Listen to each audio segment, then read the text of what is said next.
छत्रपती शिवराय महात्माजी Phule Shahu Maharaj doctor Babasaheb Ambedkar आणि सर्व समाज सुधारक आणि थोर पुरुषांना विनम्र अभिवादन करून आज ज्या कार्यक्रमासाठी आपण सगळेजण जमलो आहोत ते आपले सगळ्यांचे लाडके माजी आमदार, माजी मंत्री, माजी पालकमंत्री आणि अजूनही तारुण्याला लाजवेल असे तरुण आणि तडफदार आमचे मार्गदर्शक आणि आघाडीचे एक झुंजार नेतृत्व व ज्यांचा आज 80वा वाढदिवस आपण या ठिकाणी मोठ्या थाटामाटात साजरा करतोय ते सुबोध भाऊ सावजी यांच्या या कार्यक्रमासाठी अतिशय मोठं डायस या नगरीला प्राप्त झालेलं आहे। आज अतिशय महत्त्वाचा दिवस आहे। या प्रसंगी या कार्यक्रमाला उपस्थित माननीय आदरणीय केंद्रीय मंत्री प्रतापरावजी जाधव साहेब,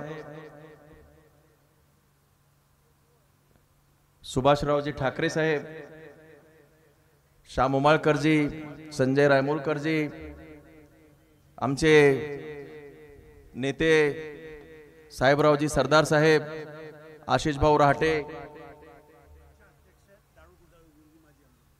दाळू गुरुजी सर, विचारपीठावरती सगळे मान्यवर, सगळ्यांचं जर नाव घेतलं वेळेचा विस्तार होईल म्हणून सगळे विचारपीठावरील सगळे तोलामोलाचे मान्यवर पदाधिकारी, सुबोध भाऊवरती प्रेम करणारे सगळे त्यांचे खंदे समर्थक आणि या ठिकाणी उपस्थित असलेले सगळे एवढ्या मोठ्या संख्येनं बंधू आणि भगिनींनो,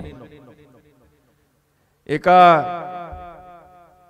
मोठ्या माणसाचा सत्कार समारंभ या ठिकाणी साजरा होतोय आणि त्या मोठ्या माणसाला साजेसे असलेले तेवढ्याच तोलामोलाची उंचीची माणसं आज या डोणगाव नगरीमध्ये आपल्याला बघायला मिळतायत।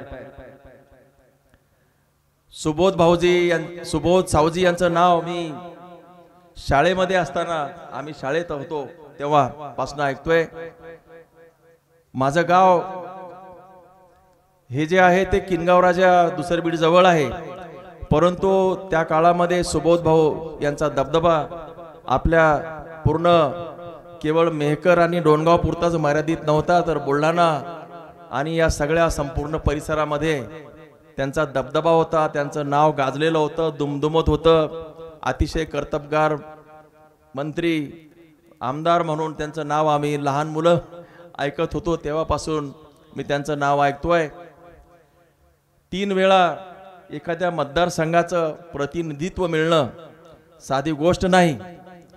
सुबोध भाऊ एका अतिशय अल्पसंख्याक समाज, मी अल्पसंख्याक बहुसंख्याक बोलणं योग्य नाही, तरी सुद्धा ही सगळी मंडळी, राजकीय क्षेत्रातली मान्यवर मंडळी या ठिकाणी बसले। राजकारणामध्ये निवडून येणं किती अवघड काम असतं। सगळे समाज घटक सोबत ठेवणं, त्यांना एकत्रित ठेवणं, त्यांचा सगळ्यांचा विश्वास आपल्यावर राहणं आणि त्यातून यशस्वी होणं ही वाटते तितकी सोपी गोष्ट नाही। जेव्हा त्या गावाला आपण जाऊ तेव्हा ते कळतं। मी सुद्धा आता नुकताच त्या गावचा प्रवास केला असल्याने ह्या सगळ्या गोष्टी मला जाणीव आहे। आणि म्हणून जेव्हा सुबोध भाऊ 3 वेळा आमदार झाले त्यामुळं मला त्यांची उंची समजली। ते आमदारच झाले नाही तर ते मंत्री पण झाले, पालकमंत्री पण 2-2 जिल्ह्याचे झाले। ही खूप मोठी गोष्ट या डोणगाव शहराला मिळालेली आहे। सुबोध भाऊ आज वयानं 80व्या वर्षात पदार्पण करतायत, परंतु इथे बसलेल्या सगळ्या माणसाला माहिती आहे, माणसं एकदा 60च्या नंतर गेली, पुढे सरकली तर त्यांचा उत्साह कमी होतो। 70 मध्ये गेले तर लोकच त्याला हिनवायला लागतात की तुम्ही आता संपलेले आहेत, वानप्रस्थ आश्रमामध्ये जमा व्हा। पण सुबोध भाऊचं तसं नाही आहे। जसे जसे दिवस जात आहेत, जसे जसे वर्ष मागे पडत आहेत, तसा तसा त्यांच्यामधला उत्साह जो आहे तो अधिकाधिक संचार होतोय, त्यांचा उत्साह अधिक वाढतोय. यदुनाथ थत्ते एक फार मोठे एक तत्वज्ञ आहेत. त्यांनी असं म्हटलेलं आहे, वयाने तारुण्य मोजता येत नाही. Youth is he who carries his young head on his shoulder. तरुण तो आहे की जो वृद्ध जरी असला तरी त्याच्या खांद्यावरती त्याचं डोकं आहे ते तरुणाईनं भरलेलं असलं पाहिजे.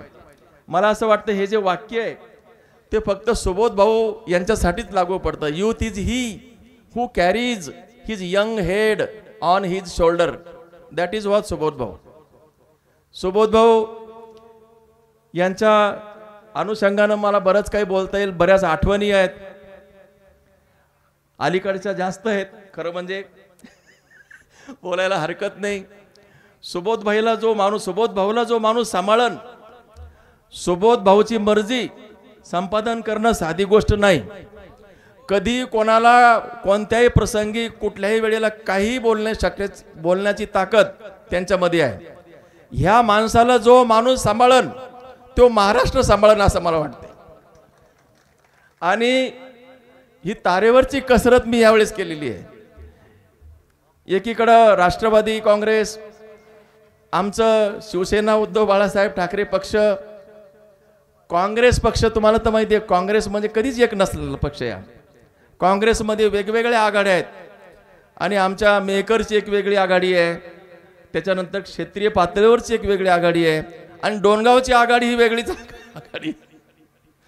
आणि म्हणून मी जेव्हा साहेबाला बोलायचो तेव्हा भीती पण असायची, पण डेअरिंग पण करायचो. जमलं तर जमलं म्हटलं. पण सुबोध भाऊ जसं रागीट आहे, कधी काय बोलल याचा नेम नाही, तेवढाच प्रेमळ माणूस आहे. मनानं एकदम हळवा माणूस आहे आणि प्रेम केलं तर एकदम मनसोक्त प्रेम करणारा माणूस आहे असा.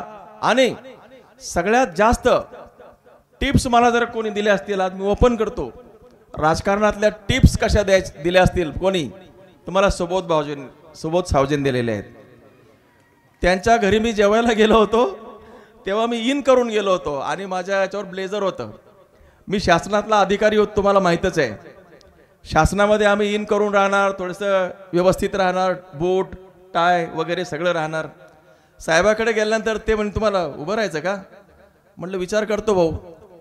मग तुम्ही माझ्याकडे जेव्हा पुढच्या वेळेस याल तेव्हा तुम्ही मला ह्या ड्रेसमध्ये दिसायचं नाही. म्हटलं मी काय करू आता, तुम्ही जर का मला या ड्रेसमध्ये दिसलं तर मला भेटायचंच नाही. अरे चायला म्हटलं आता मी करायचं काय, मी काय करू. तुम्ही म्हणे ताबडतोब तुम्ही शर्ट आणि पायजाम्यावर या, तुम्हाला राजकारणात यायचं ना, तुम्ही लगेच कुर्ता पायजामा शिवा म्हणे ताबडतोब. आणि मला कुर्ता पायजाम्यावर आणणारा पहिला माणूस म्हणजे सुबोध सावजी. सुबोध भाऊनी मला सांगितलं की हे ड्रेस पहिलं काढून टाकायचं आणि कुर्ता पायजामा घालायचा.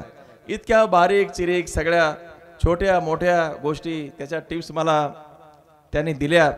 आणि मी राजकारणातला एकदम नौखा माणूस आहे, प्रशासनात राहिलेला माणूस आहे, पण तिथं मला जो रस्ता सुकर केला त्या सुकर करण्यामध्ये सावजी साहेबांनी खूप मोलाचं मला मार्गदर्शन केलेलं आहे. माझ्या व्यक्तिगत जीवनामध्ये त्यांचं जे स्थान आहे ते खूप मोठं स्थान आहे.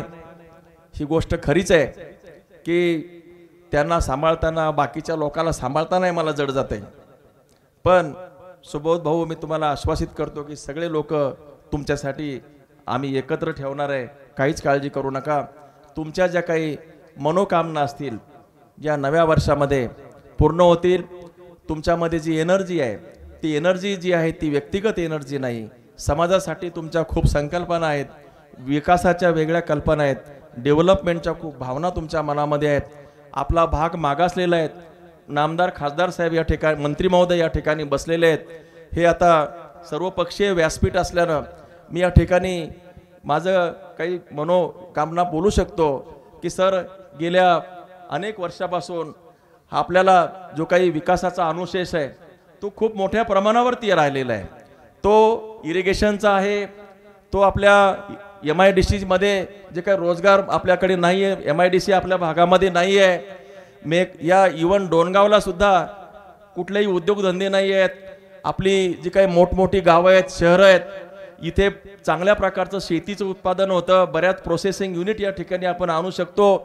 त्या सगळ्या गोष्टी करण्याचं साधन आपल्याकडे आहे, इच्छाशक्ती आहे. आपल्याकडे माणसं सगळ्या ताकदीचे आहेत, सगळ्यांना अनुभव आहे. आपण हा सगळा जो काही राजकीय गोष्टी होत राहतात, चालत राहतात, परंतु राजकारण विसरून विकासाच्या दृष्टीनं जे काही सुबोध भाऊच्या मनामधल्या ज्या काही कन्सेप्ट आहेत, ज्या संकल्पना आहेत, त्या तुमच्या आमच्या सगळ्याच्या संकल्पना आहेत. या संकल्पना हे जे काही एक आशावाद आहे, नवीन विकासाचं पर्व जे आपण बोलतो, ते पर्व केवळ बोलण्यासाठी नाही, तर यासाठी आपल्याला मेहकर नगरीला उद्योग हब त्या ठिकाणी निर्माण करावं लागणार आहे. MIDC तुम्ही पाहिली, MIDC इथे कागदावरच राहिलेली आहे. आपण सगळे मिळून या ठिकाणी एक भव्य दिव्य MIDC उभी करू. या भागातल्या युवकांना आपण रोजगार उपलब्ध करून देण्यासाठी प्रयत्न करू.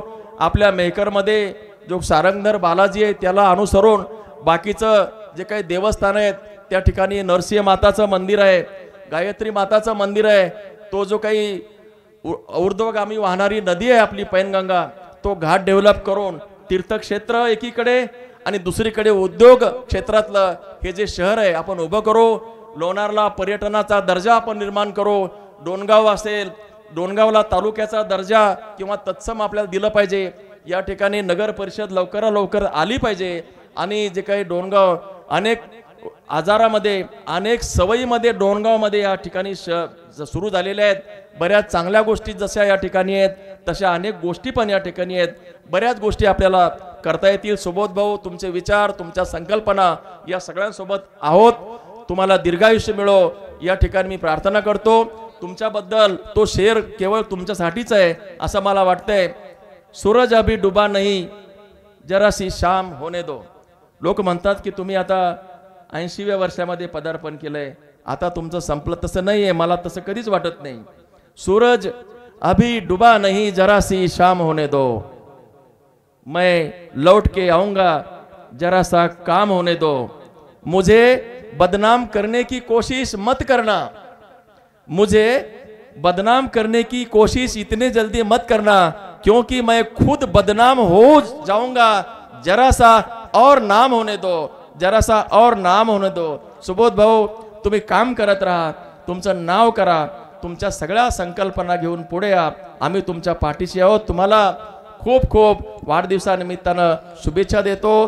तुम्हाला हे जे भावी आयुष्य सुखमय जावो, 100ही तुमची या ठिकाणी याच ठिकाणी पार पडो. त्या कार्यक्रमाला आम्ही सगळे उपस्थित राहू असा आशावाद व्यक्त करतो. थांबतो आणि